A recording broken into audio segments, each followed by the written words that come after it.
Morning সবাইকে, সবাই কেমন আছো? আশা করি সবাই খুব ভালো আছো। টিয়ার সিম্পল লাইফস্টাইলের নতুন একটি ব্লগে তোমাদের সবাইকে স্বাগত জানাই। তো আজকে না আমি খুব খুশি, কারণ আজকে হলো আমার ছোট্ট জিয়াটার শুভ অন্নপ্রাশন।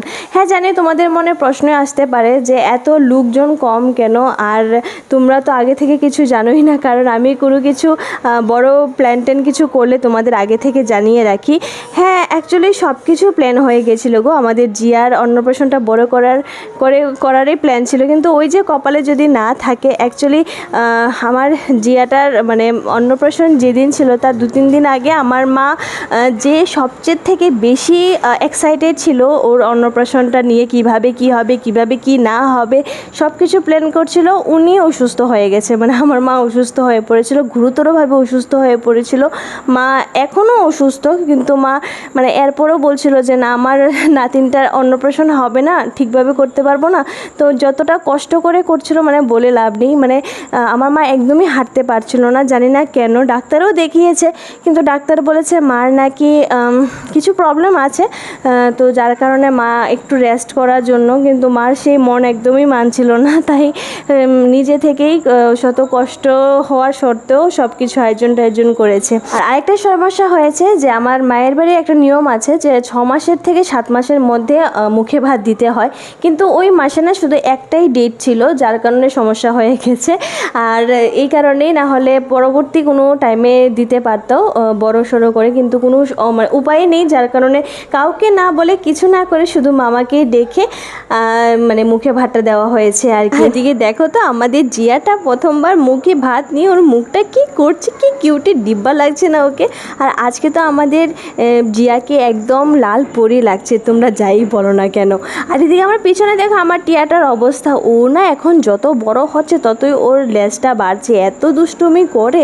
আর দাদা তো বারবার চাইছে বনুর সাথে যেন একটু বসে, না ওর মতন থাকবে, ওর মতন খেলাধুলো করবে, দুষ্টামি করবে, ও বনুর সঙ্গে কিছুতেই বসবে না।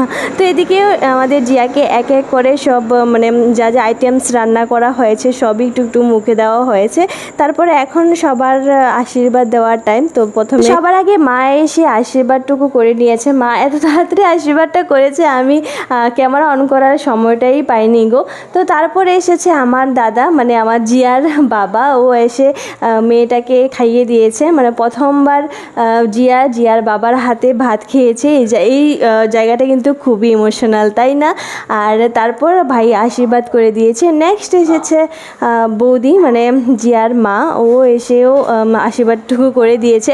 তারপর নেক্সট এসেছে বলো তো কে? হ্যাঁ নেক্সট এসেছে জিয়ার পিপিও জিয়াকে প্রথমবার খাইয়ে দিচ্ছে, আর এতটুকুই আশীর্বাদ করছে জিয়া যেন মানুষের মতো মানুষ হয়, ভালো মানুষ যেন হয়। শুধুমাত্র শিক্ষাগত যোগ্যতা নয়, আমাদের জিয়া যেন বড় হয়ে বিনম্র মানুষ হতে পারে, মানুষকে ভালোবাসতে জানে, গুরুজনদের সম্মান দিতে জানে। মুদ্রা কথা হলো মানুষকে যেন ভালোবেসে ওদের মন জয় করে নিতে পারে। আমি আমার টিয়ার জন্য এই প্রার্থনাই করি, আর আমি চাই আমাদের জিয়াটা যেন এরকমই হয়। তারপরে আশীর্বাদ করতে এসেছে জিয়ার পিসু, আর অল্প অল্প করে জিয়াকে খাইয়ে দিচ্ছে। আর জিয়ার চেহারাটা দেখো না কী করছে। তো সবাই আশীর্বাদ আমরা করে নিয়েছি। আর টিয়ার বাবা একটা ড্রেস এনেছে, এটাই জিয়াকে দেখাচ্ছে কীরকম হয়েছে। তো দেখলাম এখন একটু বড় হয়েছে, পরবর্তী সময় এটা জিয়ার হয়ে যাবে।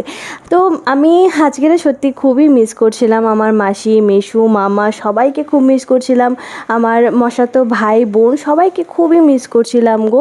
তো কোনো কিছু করার ছিল না, যার কারণেই কাউকে না বলে এইভাবেই অন্নপ্রাশনটা করা হয়েছে। খুবই খারাপ লেগেছে, সবাইকে খুব খুব খুব মিস করেছি। তো অন্নপ্রাশনের প্রোগ্রাম শেষ করে এবার আমরা সোজা বাড়িতে চলে গেছিলাম। আর তার পরের দিন টিয়ার বাবাকে বলছিলাম যে দেখো টিয়ার তো 18 মাস পূর্ণ হয়ে গেছে, আর বেচারা এই গরমে চুলের জন্য অনেক কষ্ট পাচ্ছে। তো এখন সময় হয়ে গেছে টিয়ার চুলগুলা কেটে নেওয়ার। তো আমি এই কথা বলাতে টিয়ার বাবার সঙ্গেই যে চুল কাটে ওনাকে ডেকে নিয়েছে। আর এত তাড়াতাড়ি ওনাকে নিয়ে আসবে আমি ভাবতেই পারিনি গো, আমি একদমই প্রস্তুত ছিলাম না। আর আমার যখন লুকটাকে দেখেছি আমার না বুকটা একদম ছ্যাত করে উঠেছে, মনে হচ্ছিল এখনই তো মেয়ের চুলগুলা কেটে নেবে। আমি জন্মের পর মেয়ের প্রথমবার চুল কাটা দেখছি, তাও আবার ওকে পুরো নেড়া মাথা করা হবে। আর এদিকে টিয়ার বাবা উনি আসার সঙ্গেই মানে ও শুরু করে দিয়েছে প্রস্তুতি। আর আমার ওর উপরে খুব রাগ উঠছিল যে কেন এত তাড়াহুড়ো করছে। তবু মনটাকে বুঝিয়ে সুঝিয়ে মনটাকে স্থির করেছি। আর এদিকে টিয়ার বাবা টিয়াকে বসিয়ে দিয়েছে চেয়ারে। আর আমার মেয়েটা না যখন চুল কাটা স্টার্ট করে দিয়েছে তখন তখন ও ভীষণ ভয় পাচ্ছিল আর আমার ওকে দেখে এত কষ্ট লাগছিল। তোমরাও দেখো, তোমাদেরও চোখ দিয়ে জল চলে আসবে। ও প্রচণ্ড ভয় পাচ্ছিল, ওর বাবাকে ধরে রেখেছে। তারপরে ঠাকুমা এসেছে, মানে আমরা তিনজন এখানে বসেছিলাম টিয়ার সঙ্গে, ও যেন একদমই ভয় না পায়। তো তোমরাও দেখো আমাদের টিয়াটা কি করছিল। ওরে বাবালি, বাবা কার্টুন কার্টুন, বাবা কার্টুন আমাদের এসে টিয়া গুড গুড দেখ না গুড গার্ল গুড গার্ল সঙ্গে থাকবো না এটা চিন্তা আমার Shanu good girl good girl পকেটে দিব তো দাদা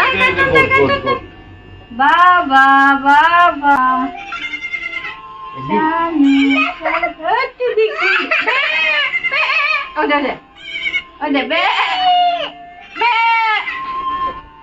মামা কই রে বে বে কাউডা কই কাউডা বাবা কোথায় বাবা গুড গার্ল চালু আমার শানু কই বাবা না না চোখে কাপনি চোখে চেঞ্জ কর কার্টুনটা চেঞ্জ করো, অন্য একটা কিছু দাও। হ্যাঁ বাবা বাবা বাবা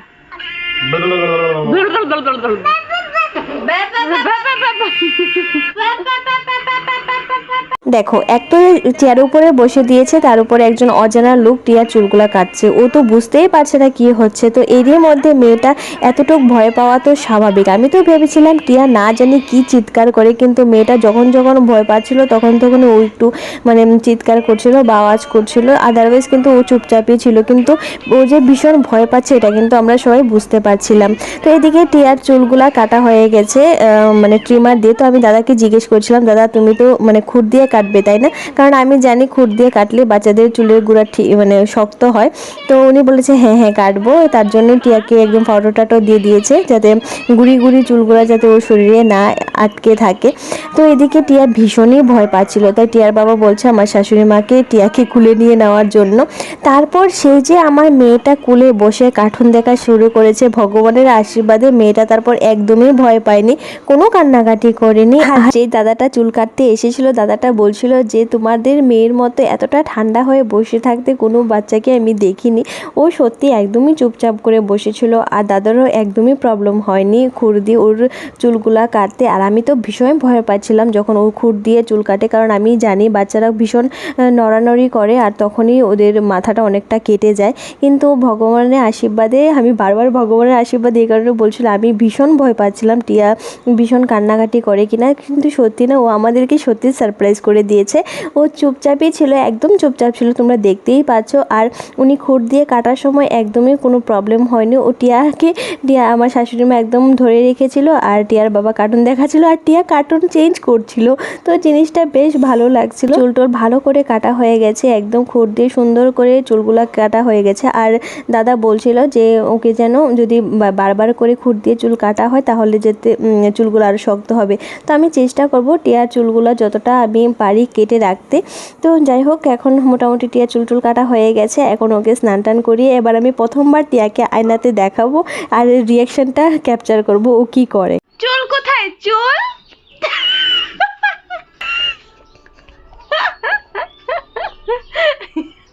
চুল কোথায় চুল? আরে চুল নাই, কিছু না, আবার চলে আসবে চুল। গুড গার্ল শোনা। তো খেলার ছেলে টিয়াকে আমি এখন শেখাচ্ছি আর কি, যে পা কোনটা, হাত কোনটা, চুল কোথায়, কান কোথায়, চোখ কোথায়। তো ও ভালো করে সবগুলাই জানে কোনটা কোথায় আছে। তো টিয়াকে যখন আমি বলছিলাম যে বাবা চুল কোথায়, ও তো ভাবতেই পারিনি ওর যে চুল নেই। তো বারবার ওর মাথাটা ধরছিল, তো কষ্ট লাগছিল, বুঝতেই পারছিল ওর সঙ্গে হচ্ছে এটা কি। তো যাই হোক, ওর স্নান টান হয়ে গেছে। তো ওকে আমি মানে চুল কাটার পরে স্নান করিয়ে দিয়েছি। এখন ভালো করে মাথার মধ্যে তেল দিয়ে দিয়েছে। তো এখন ওর চুলে হালকা পাতলা কিছু একটা দিতে হবে, দেখি তোমাদের সঙ্গে পরবর্তী সময় শেয়ার করব। তো চুল টুল কাটার পর মেয়েটাকে ঘুম পাড়িয়ে দিয়েছি। আর বিশ্বাস করবে না তোমরা, মেয়েটা সেই যে 2টোর সময় ঘুমিয়েছে, সে ঘুম থেকে উঠেছে মেয়েটা 5টের সময়। মানে ও এত আরাম পাচ্ছিল এই গরমের মধ্যে চুলটা কেটে। তো এখন হয়ে গেছে বিকাল, আর দেখো আমাদের টিয়ার মানে ন্যাড়া মাথা হয়েছে শুনে কারা আমাদের বাড়িতে এসেছে আমাদের বৌদি দাদা ভাই। আমরা সবাই মিলে জমিয়ে আড্ডা দেব। আর এদিকে চা হয়ে গেছে। আর এই সিঙ্গারাগুলোর দাম কিন্তু 5 টাকা করে গো, খুবই টেস্টি। আর ছোটো ছোটো বলে এগুলি না 2-3টে করে খাওয়া যায়। তো অনেকগুলো আনা হয়েছে। আর এখন থেকে কিন্তু আমাদের টিয়াকে এইভাবে ন্যাড়া মাথাতেই দেখবে। জানি ওকে দেখতে হয়তো বা তোমাদের ভালো নাও লাগতে পারে, অনেকের ভালো লাগতেও পারে, কিন্তু বিশ্বাস করো আমার মেয়েটার এই গরমের মধ্যে অনেকটাই ভালো হবে। তার জন্য আমি এই চুলগুলো কেটে নিয়েছি। এখন কিছু মাস ওর চুলগুলো এত ছোট ছোটই থাকবে। তো এইভাবেই তোমরা দেখবি আর কি। তো আরেকটা কথা আছে না, বাচ্চারা যেমনই থাকুক না কেন ওদের কিউটনেস কিন্তু কোনোদিনই কমে না, তাই না? আর আমার মেয়েটা তো সত্যি খুবই লক্ষ্মী মেয়ে। তো আজকের ব্লগটা আমি এখানেই শেষ করে দিচ্ছি। তোমাদের কীরকম লেগেছে ব্লগটা দেখে অবশ্যই কমেন্ট করে বলো। আর আমার টিয়াকে ন্যাড়া মাথা হওয়াতে ভালো হয়েছে না খারাপ হয়েছে সেটাও কমেন্ট করে বলো। আর যদি ভালো লাগে চ্যানেলটাকে সাবস্ক্রাইব করে দিও। আর যদি ফেসবুক পেজ থেকে থাকো অবশ্যই ফলো করে দিও। আর তোমরা যারা জানো না আমার ইউটিউবের চ্যানেলের নাম কি, আমার চ্যানেলের নাম টিয়ার সিম্পল লাইফস্টাইল, অবশ্যই চেক আউট করো। টাটা।